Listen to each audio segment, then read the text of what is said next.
வணக்கம் அன்பு நண்பர்களே. தன்னுடைய கட்சி பெயரை இன்னைக்கு நடிகர் விஜய் அவர்கள் வெளியிட்டிருக்கார். அப்படி வெளியிட்டது மட்டும் இல்லாமல் ஒரு 3 பக்க அறிக்கையும் அவர் கொடுத்துருக்கார்.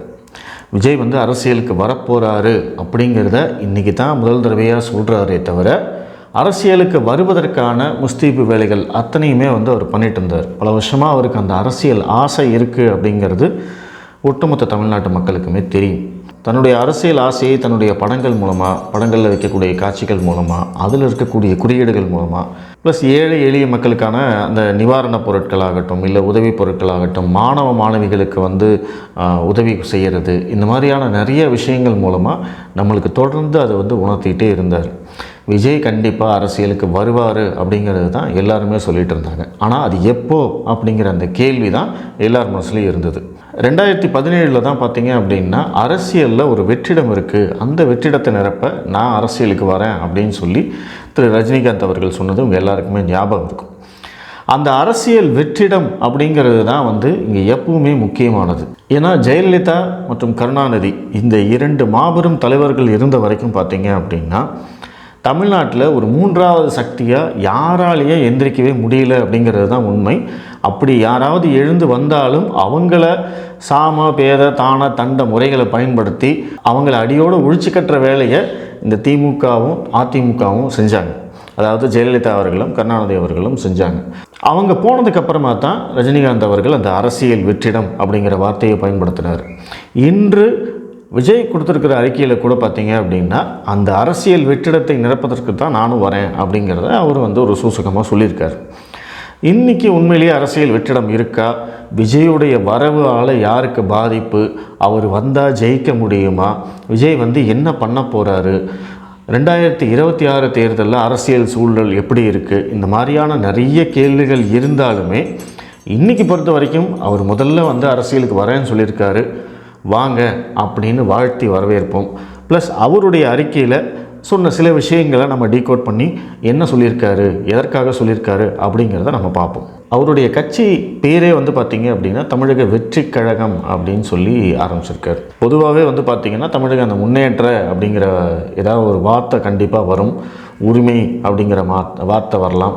இந்த மாதிரியான வார்த்தைகள் இல்லாமல் வெற்றி கழகம் அப்படிங்கிறது பார்த்திங்க அப்படின்னா அது என்ன மாதிரியான பேர் அப்படிங்கிறது யாராலையுமே ஜட்ஜ் பண்ண முடியல.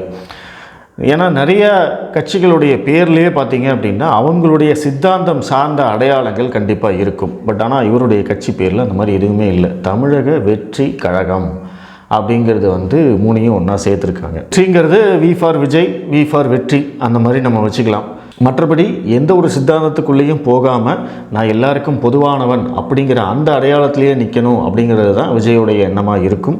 அப்படி தான் அவர் வருவார் அப்படின்னு நான் நினைக்கிறேன். சமீபத்தில் திரு ரஜினிகாந்த் அவர்கள் கூட அதை தான் சொன்னார். நான் எல்லாருக்கும் பொதுவானவன், என் மேலே எந்த சாயத்தையும் பூசாதீங்க அப்படிங்கிறத அவர் முதல்லேருந்தே சொல்லிட்டு இருந்தாலுமே இப்போ சமீபத்து சர்ச்சையில் கூட அது சொன்னது உங்களுக்கு ஞாபகப்படுத்துகிறேன். ஸோ அவருடைய அறிக்கையில் என்ன சொல்லியிருக்காரு அப்படின்னா விஜய் மக்கள் இயக்கம் அப்படிங்கிற அந்த இயக்கத்தின் மூலமாக நான் பல வருடங்களாக தொடர்ந்து ஏழை எளிய மக்களுக்கு, மாணவர்களுக்கு எங்களால் ஆன முடிந்த அந்த முயற்சிகளை நாங்கள் பண்ணிகிட்டே இருக்கோம். ஆனால் சமூக பொருளாதார மாற்றங்களை, அரசியல் மாற்றங்களை கொண்டு வரத்துக்கு அதிகாரம் இருந்தால் தான் செய்ய முடியும். அப்படி ஒரு அதிகாரத்தை தேடணும் அப்படின்னா கண்டிப்பாக நம்மளுக்கு கட்சி வேணும் அப்படிங்கிறத ஏன் தான் அரசியலுக்கு வரேன் அப்படிங்கிறதுக்கான ஒரு காரணத்தை அவர் சொல்லியிருக்கார். தற்போதைய அரசியல் சூழல் பற்றி நீங்கள் அனைவரும் அறிந்ததே. நிர்வாக சீர்கேடுகள் மற்றும் ஊழல் மலிந்த அரசியல் கலாச்சாரம் ஒருபுறம் என்றால், நிர்வாக சீர்கேடுகளும் ஊழலும் மலிந்த ஒரு அரசியல் கலாச்சாரம் அப்படிங்கிறது இது யாரை சொல்கிறாங்க அப்படிங்கிறது உங்களுக்கே தெரியும். ஏற்கனவே இருந்த 2 திராவிட கட்சிகளை தான் இங்கே குறிப்பிடுறாரு. அதுவும் முக்கியமாக இப்போ ஆட்சியில் இருக்கிற திமுகவுக்கு தான் இந்த வரிகள் பொருந்தும்.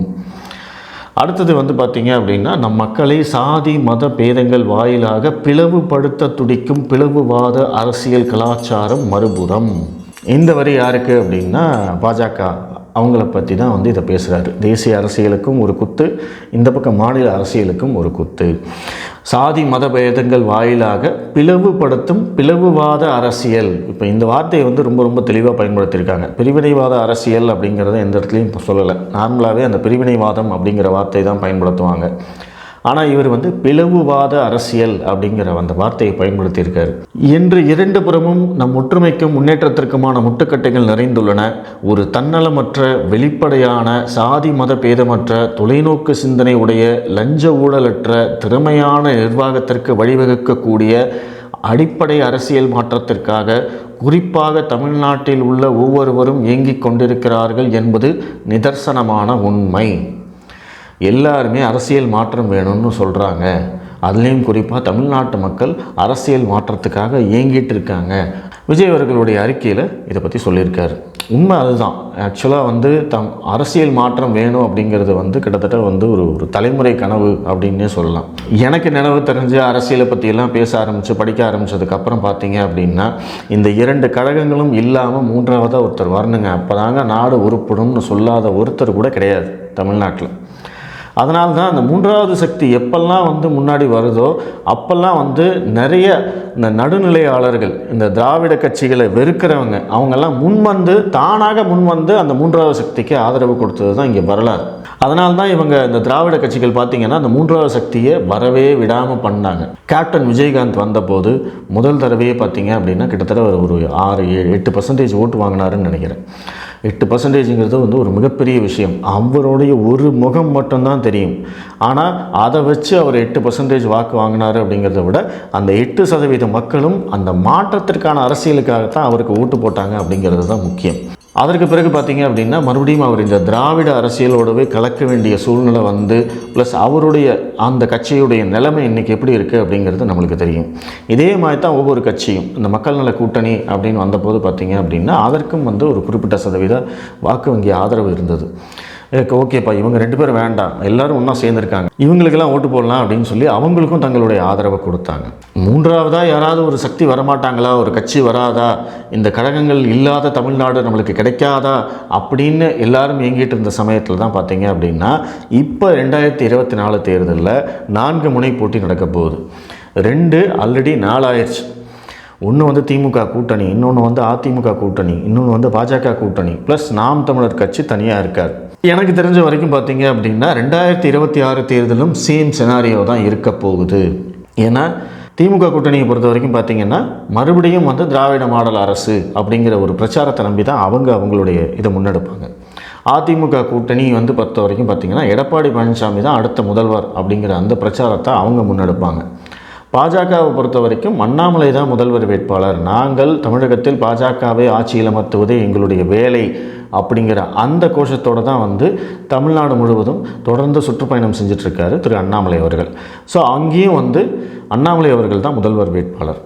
நாம் தமிழர் கட்சி சொல்லவே வேண்டாம், அவங்க யார் கூடவும் கூட்டணி போகவே இல்லை, நாங்கள் தனிச்சையாக நிற்கிறோம், எங்களை ஒரு நாள் வந்து இந்த மக்கள் வந்து ஆட்சி கட்டிலில் உட்கார வைப்பாங்க அப்படிங்கிற அந்த நம்பிக்கையில் சீமான் அவர்கள் தனித்து பயணம் போகிறார். ஸோ இந்த 4 முனை போட்டி ஏற்கனவே இருக்கிற போது 5ஆவதாக 2026 தான் வந்து விஜய் அவர்கள் நாங்கள் சட்டமன்ற தேர்தலில் போட்டியிட போகிறோம் அப்படின்னு சொல்லியிருக்கார்.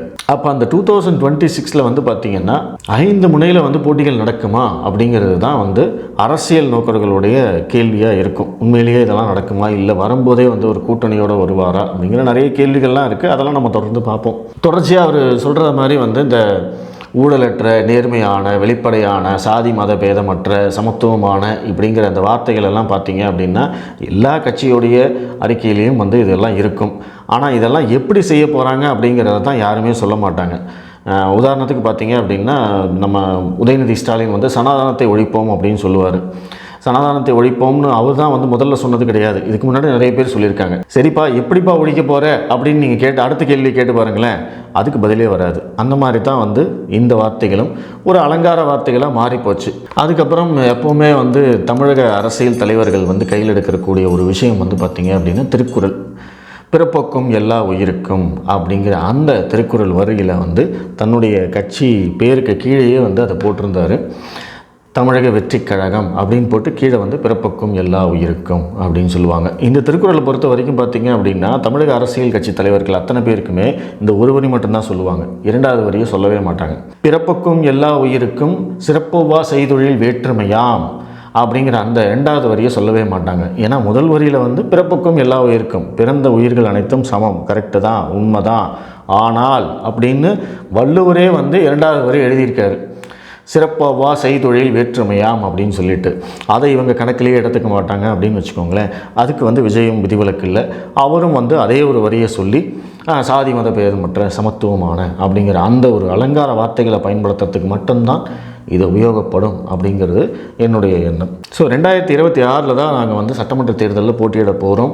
அதற்கு முன்னாடி இந்த 2 வருட காலங்களை வந்து பார்த்திங்கன்னா எங்களுடைய அந்த ரசிகர்கள், எங்களுடைய அந்த தொண்டர்களை வந்து அரசியல் மையப்படுத்துறதுக்கு நாங்கள் பயன்படுத்தி கொள்வோம் அப்படிங்கிறதையும் சொல்லியிருக்காரு.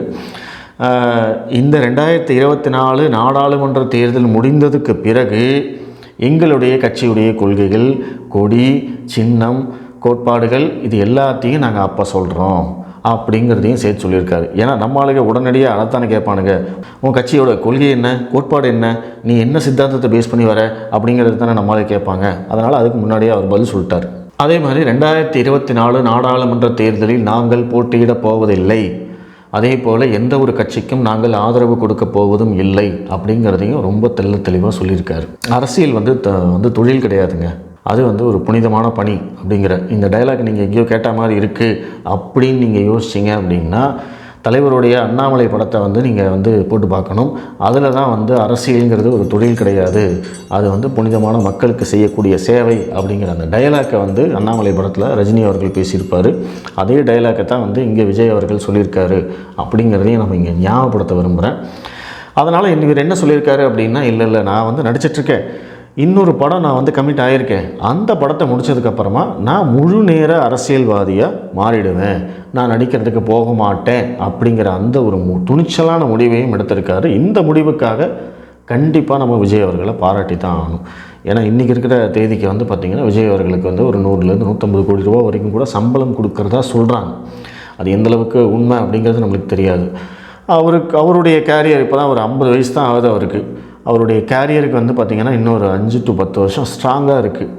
வருஷத்துக்கு 2 படம் அப்படின்னு போட்டால் கூட எவ்வளவோ கோடிகள் அவரால் சம்பாதிக்க முடியும்.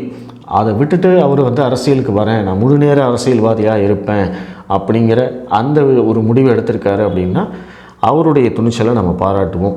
ஸோ எப்படி இருந்தாலுமே நான் முதல்ல சொன்ன மாதிரி இது விஜயுடைய அரசியல் வருகை யாருக்கு பாதிப்பு, என்ன மாதிரியான கொள்கை கோட்பாடுகளை அவர் எடுத்துகிட்டு வராரு, யாருக்கு வந்து லாபம், இவர் வர்றதுனால வந்து தமிழக அரசியல் களத்தில் என்ன மாதிரியான மாற்றங்கள் நிகழப்போகுது அப்படிங்கிற நிறைய கேள்விகள் எல்லாருக்குமே இருக்கும். அதை பற்றி நம்ம தொடர்ந்து பேசுவோம். விஜயுடைய அரசியல் வருகை வந்து நம்ம இப்போதைக்கு வந்து வாழ்த்தி வரவேற்போம். வாங்கண்ணா, வணக்கங்கண்ணா.